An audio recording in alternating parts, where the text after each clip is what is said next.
Hey there, welcome to the channel. My name is Chris and I build embedded devices with .NET. Today, I want to answer the question, do we need another database engine? The answer to that should be fairly obvious. We don't need another database engine. We've got databases that have been around forever, new, old, things that cover every aspect you could ever want, right? Well, turns out we don't have everything that we need.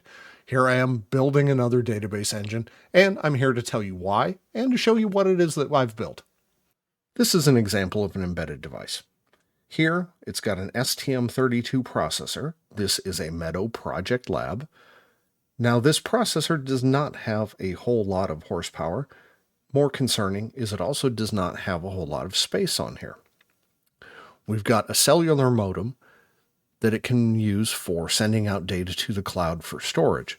And then this device would be installed in some sort of an enclosure on a pole or in, some sort of a location that's collecting data, maybe doing some mathematics, that kind of thing on the data, doing some sort of analysis, maybe also controlling some things.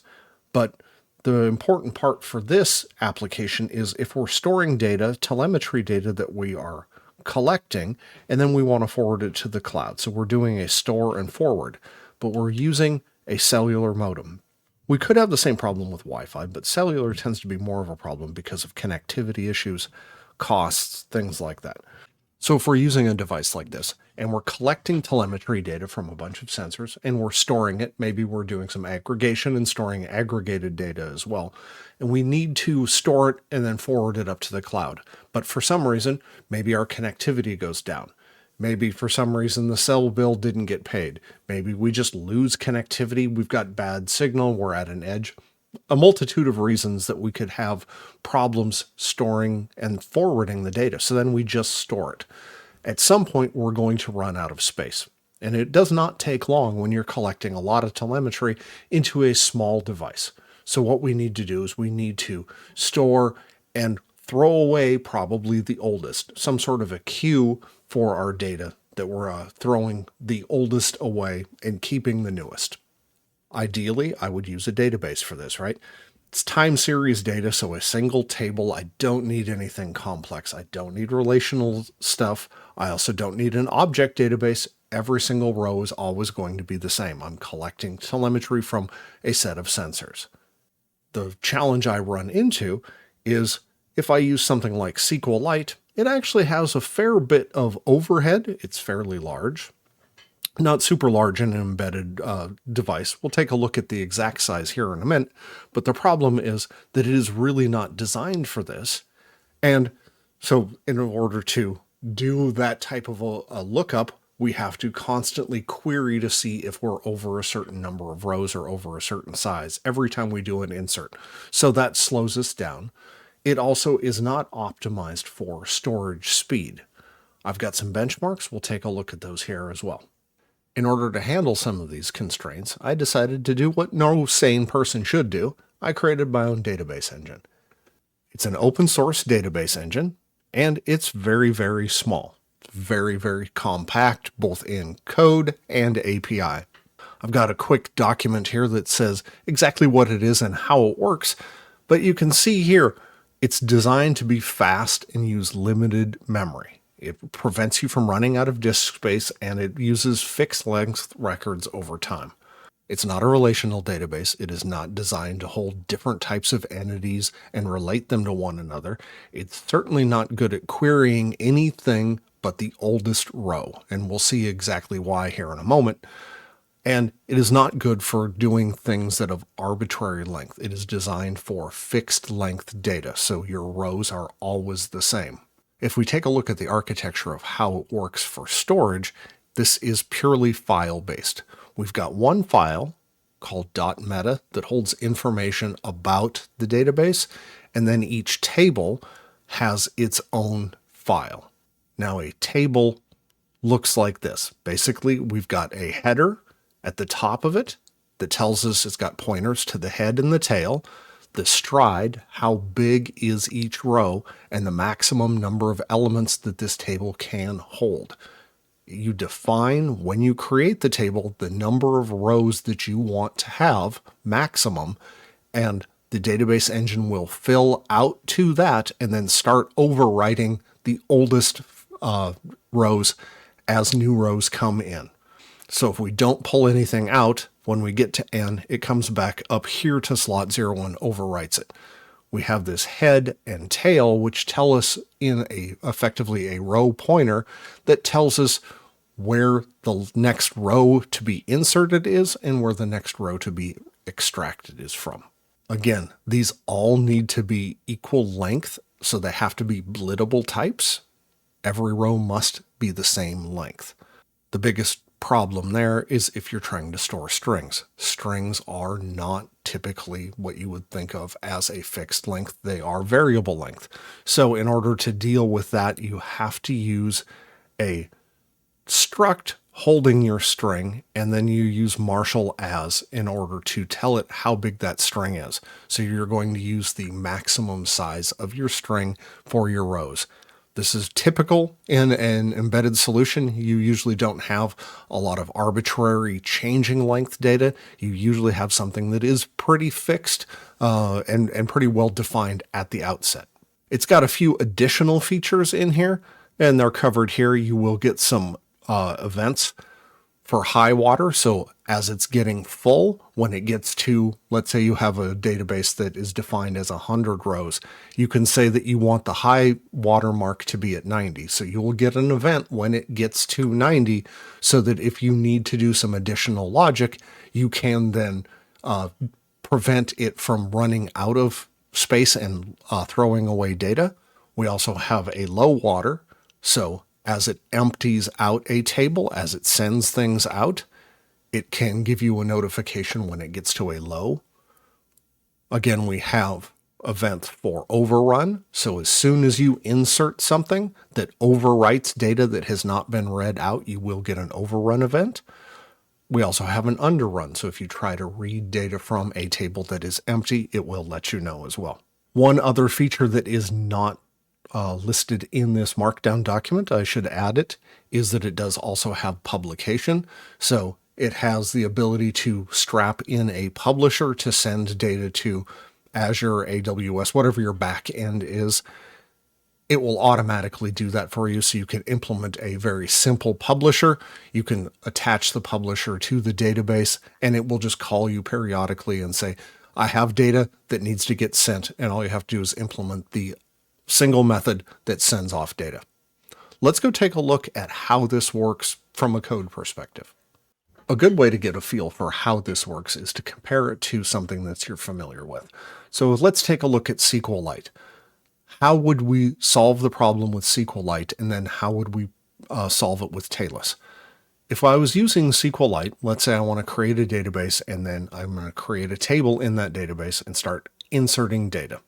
We create a connection to that database, and then, like I'd said before, if we're going with a queue where we want to make sure that we don't exceed a certain number of rows, every time we want to insert, we first have to check, see how many are in there, and then this is deleting by row ID. So we select our number of rows, and then we're going to delete out the oldest rows until we get below what our maximum number is.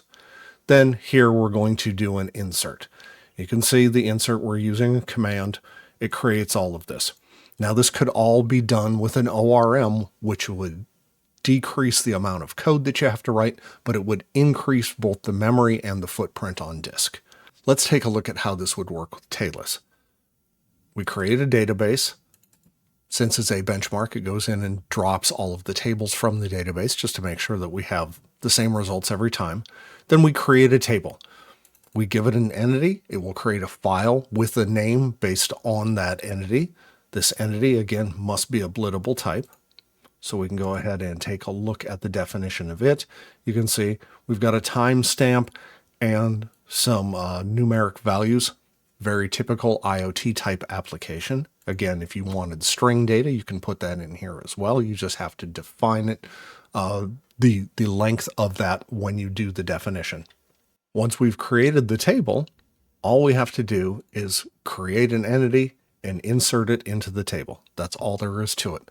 There is no checking for anything. We don't have to do anything beyond inserting. At this point, you can see when we created this, we said the max table size was 1,000 rows. When it hits the 1,001st item that is put into the table, it will overwrite the oldest. Now, typically we would have something also removing data from this and publishing it up to the cloud during our store and forward. This is really the store part. We would want to implement the forward, which again can be done with a publisher or it can be done with anything else that removes it. If we need to remove an item, we can simply call the remove method. This will return to us a nullable object of the table type.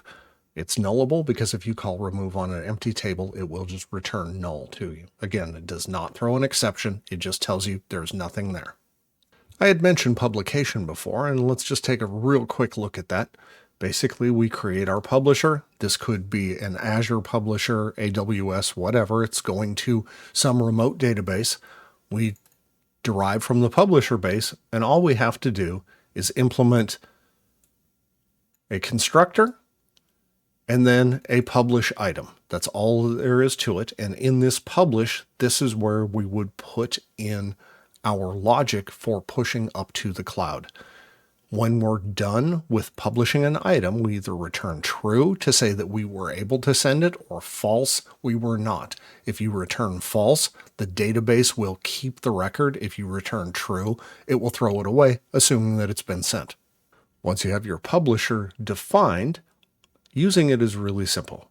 First, we create our database, and then we send the database to the publisher. Once we've done that, we can set our publication period for that. Publication period can be 1 second, 1 minute, 1 hour, whatever makes sense for your application. And then this will call into your publisher and call this publish item on that period. Now, what it will do is it's going to call publish. If you return true, it assumes that you sent it, and then it's going to immediately call you with the next item. It's going to continually call as long as it has data that needs to be published until you return false. Once you return false, it's going to wait for that publication period again. So if we're putting in, say, 10 rows and then we wait for an hour, the publication fires, it will call publish item. It will do it 10 times, assuming you continue to return true because you have sent data. And then when it gets to that last row, it doesn't have any more data to send you. It will quit calling publish item on your publisher. Finally, let's take a look at some benchmark results. You'll see why I ended up actually implementing this instead of just using an existing database engine. For this, I tried SQLite first, and then I decided I would build a database engine that could perform better. These benchmarks do the exact same thing for both engines. First, we define how large is the maximum number of rows we want to put into our table. Then we start inserting data into the table. And if we need to delete data in order to make sure that it doesn't overgrow that size, that it will do it. Again, Talus does that automatically for us, but in SQLite, we had to do that to be fair for comparison. Now, if I did a small data set, just 10 records, you could see inserting 10 records, and this is not a typo, and it was not a mistake. I did it a few times just to be sure. It took 17 seconds on this device to insert 10 records. The primary reason for this is because this is NAND flash, and every time it inserts a row in the table, it's opening and closing the file every time. Now, there are some pragmas that you can do normally in SQLite that can help this behavior. I tried them on the embedded version and they were not available. They only throw an exception, so I could not get it to go faster than this. This is, as you can see, about half a record a second, and I could not get any better. And again, I tested it multiple times. Trying it with 50 records took over a minute. Again, a little bit better than half a record per second. And then with 100 records, took 200 seconds, 218. Again, taking about half a record per second. So it was horrible and really, I would say, unusable, except for really, really slow data collection. Running the same test with Talus, 10 records only took about 2 seconds, so it was doing about 5 records a second.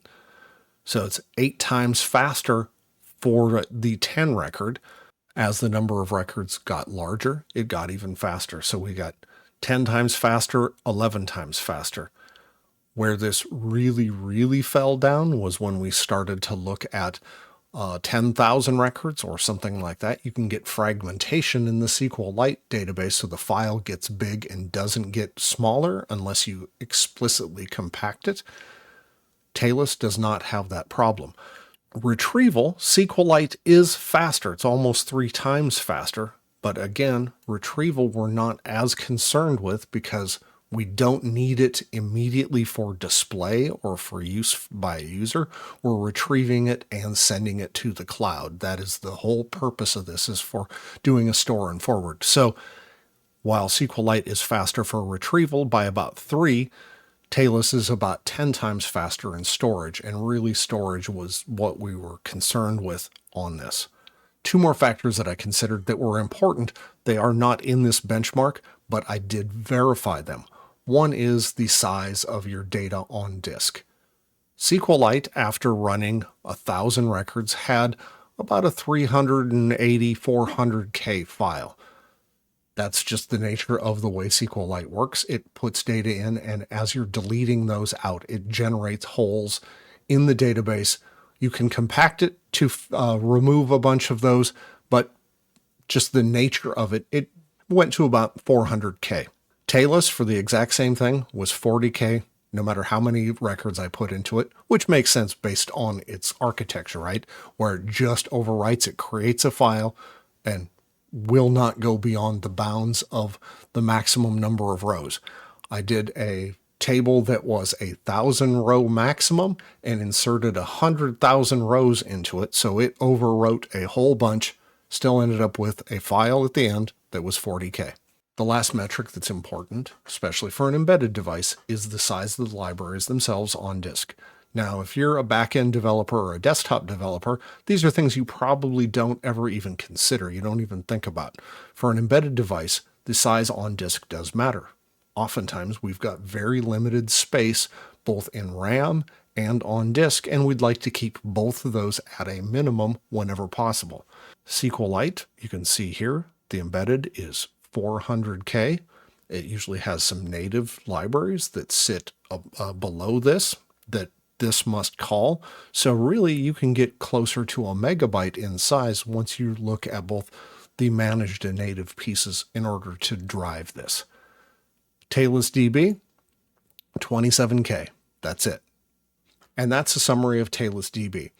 It is something that I'm not positive is needed by many people. It's definitely a very niche thing. But if you need something that uses very little memory and very little space and does a lot of that work for you for a time series for an IoT application, it's actually pretty useful. If you end up using it or trying it out, go ahead and leave a comment down below or reach out to me. It'd be interesting to see if anybody else is using it and see what the experience is. Thanks for watching.